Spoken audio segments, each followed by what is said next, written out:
E aí, tudo certo? Nessa aula eu vou ensinar para vocês como calcular de forma manual alguns indicadores básicos das ações. Eu vou utilizar o site de finanças do Yahoo, mas vocês podem utilizar outros sites como o Status Invest, por exemplo.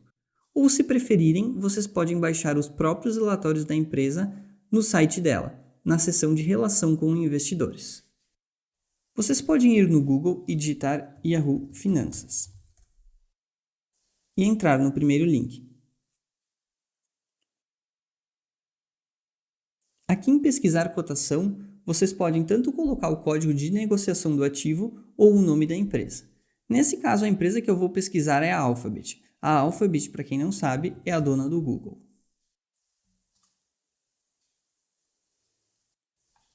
Aqui de cara nós temos algumas informações, como o nome da empresa, em qual moeda ela está sendo negociada, que nesse caso é o dólar americano, quanto custa cada ação dela, no caso $2.800. Vocês podem ver que esse valor muda a cada momento. A capitalização de mercado dela, que nada mais é do que o valor dela no mercado nesse exato momento. Preço sobre o lucro, lucro por ação e por aí vai. Eu quero ensinar para vocês, até o final dessa aula, como calcular cada um desses aqui de forma manual. Para isso, nós vamos precisar do relatório da empresa. Nesse caso, nós vamos aqui na seção Finanças. Como vocês podem ver, aqui nós temos o demonstrativo de resultado do exercício, o balanço patrimonial e o demonstrativo de fluxo de caixa. Eu ainda não ensinei para vocês o demonstrativo de fluxo de caixa, então nós vamos deixar de lado. Aqui do lado nós podemos filtrar o relatório de forma anual, por exemplo 2020, 19, 18 e por aí vai, ou de forma trimestral. Aí ele vai quebrar cada ano em 4 trimestres. Eu vou utilizar de forma anual para ficar mais fácil. Se vocês lembrarem na aula onde eu ensinei para vocês sobre a fazenda de Bill, eu citei alguns nomes como total de receita, custo de receita, lucro bruto, impostos, lucro líquido. Toda aquela nomenclatura eu tirei de algum lugar. Eu tirei desse relatório chamado demonstrativo de resultado do exercício. Por exemplo, se vocês lembram, o total de receita representa o total de vendas que uma empresa fez durante um ano. Por exemplo, no caso da Google, vocês podem ver que em 2020 ela gerou 182 bilhões de dólares. Esse valor aqui está em milhares, então são 182,5 bilhões de dólares de vendas. Em 2017 ela gerou 162 bilhões, em 2018 137 e por aí vai. Como vocês podem ver, a tendência é de crescimento.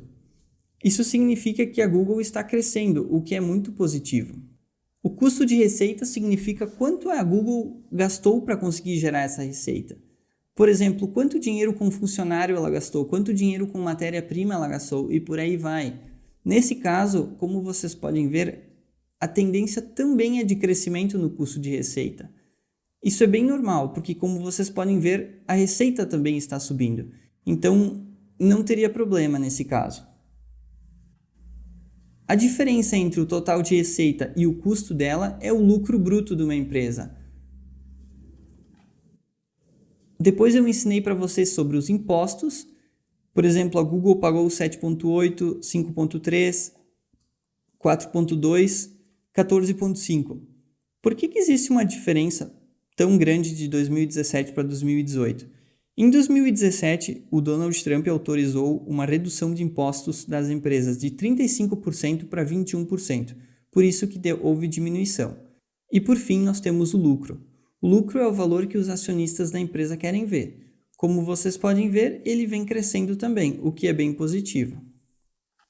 Depois eu ensinei para vocês que quando uma empresa se torna grande demais, é pouco provável que ela passe a ter somente um dono. O que acontece é que eles acabam quebrando ela em vários pedaços iguais, e esses pedaços iguais se chamam ações. Nesse caso, nós podemos achar as ações em circulação do Google aqui, ó.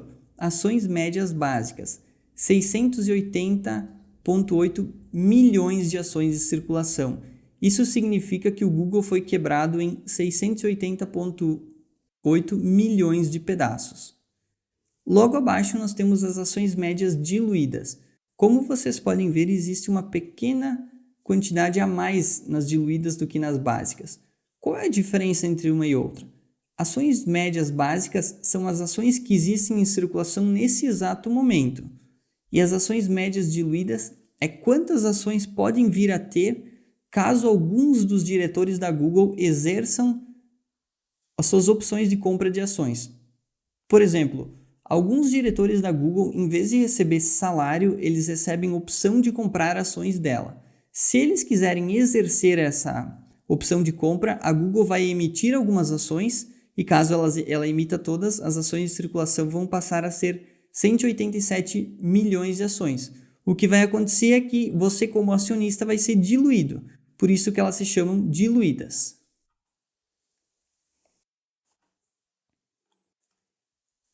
Depois eu ensinei para vocês que existe um outro relatório que vai nos mostrar quanto a empresa vai valer caso ela feche as portas hoje.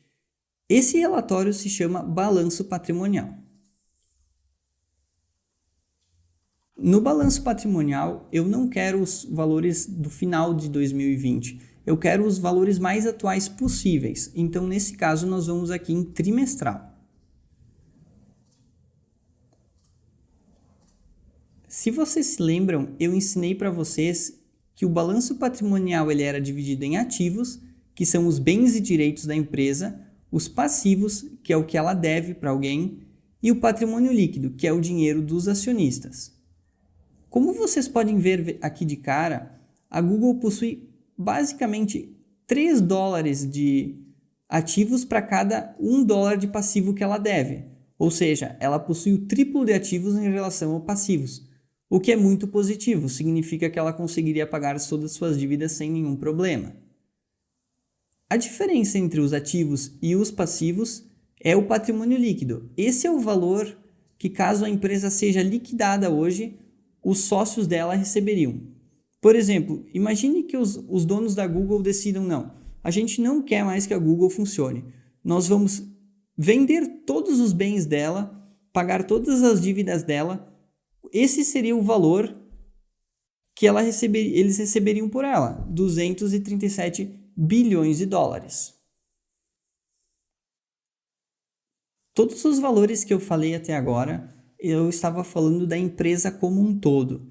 Quanto você receberia de lucro se você tivesse toda a empresa no seu nome? Quanto de patrimônio líquido teria se você fosse o dono de 100% de participação nessa empresa? O que é pouco provável que ocorra. É mais possível que você compre algumas ações dessa empresa. Nesse caso, eu vou quebrar essa empresa em ações e nós vamos calcular de forma manual quanto de patrimônio líquido você receberia se tivesse uma ação, quanto de lucro você receberia se você tivesse uma ação, e por aí vai.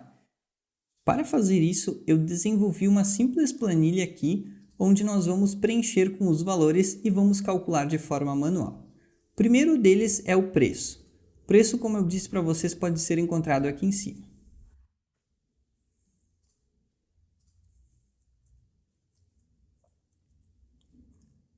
Depois nós temos as ações em circulação.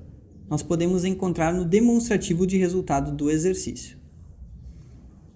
Como vocês podem ver, as ações de circulação aqui, elas são do final de 2020. É basicamente um ano de diferença com a data que eu estou gravando esse vídeo.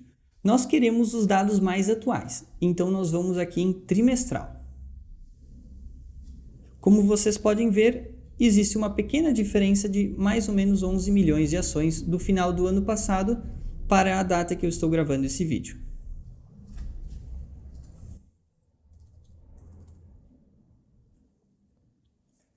Capitalização de mercado.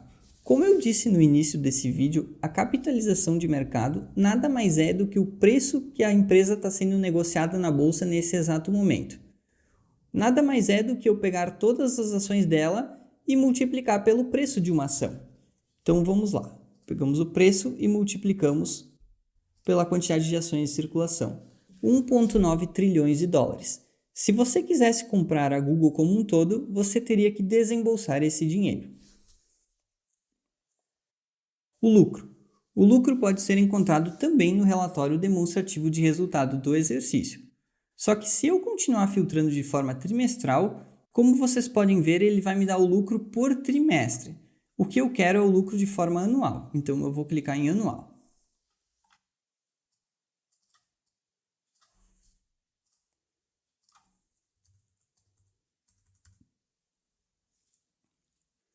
LPA. O LPA nada mais é do que o lucro por ação. É a quantidade de lucro que você receberia caso você detivesse somente uma ação da empresa. Nesse caso, nós pegamos o valor total do lucro dela e dividimos pela quantidade de ações em circulação. $60.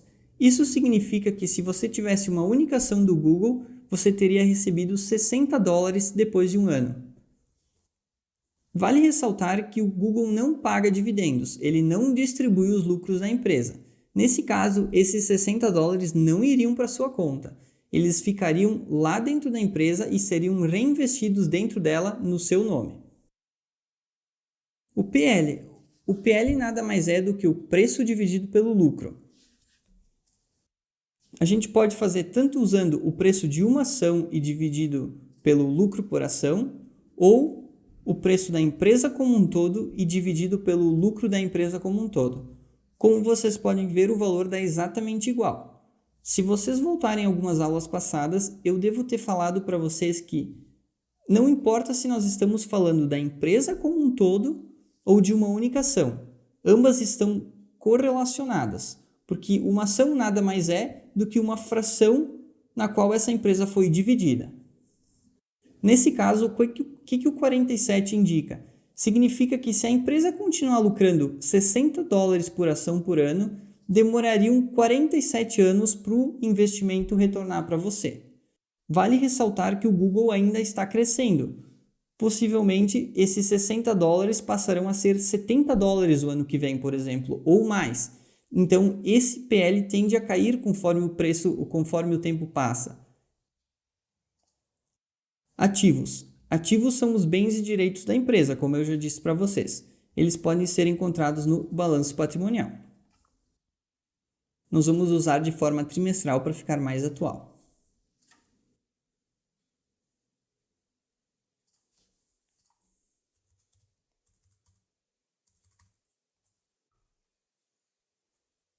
Passivos. Passivos é quanto a empresa deve para outras pessoas ou empresas.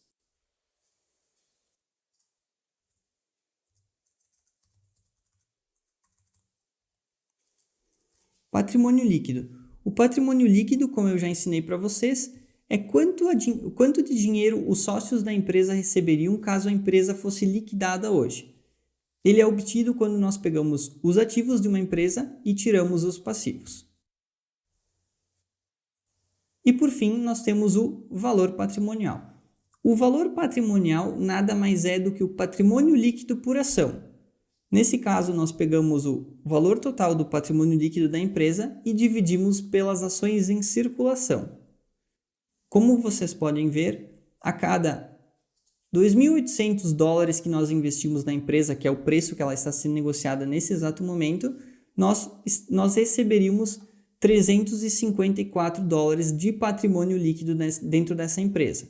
Isso significa que caso a gente compre uma ação da Google a $2.800, e essa empresa venha a ser liquidada amanhã, por exemplo, eles decidam que eles querem fechar as portas, eles decidam que eles vão mandar todo mundo embora, pagar todas as suas dívidas, vender todos os seus bens, você receberia somente $355 por isso. Isso vai acontecer? Possivelmente não, mas caso aconteça, você precisa estar ciente dos riscos que você está tomando.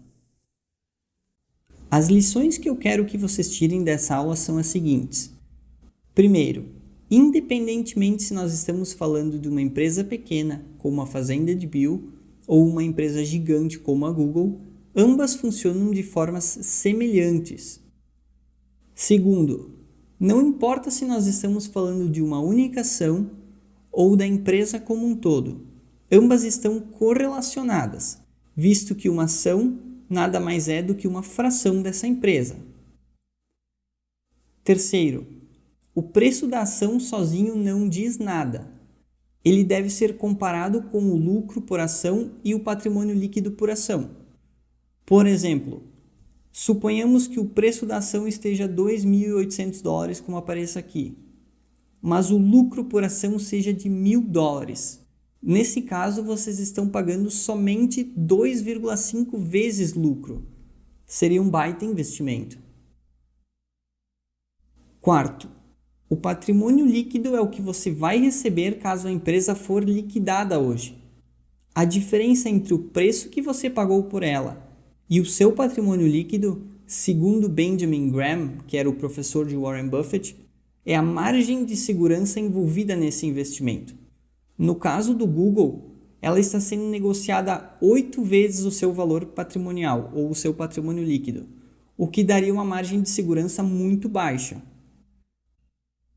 Futuramente eu vou fazer um vídeo demonstrando a margem de segurança em um cenário mais atual, mas por hora eu quero que vocês entendam bem esse conceito.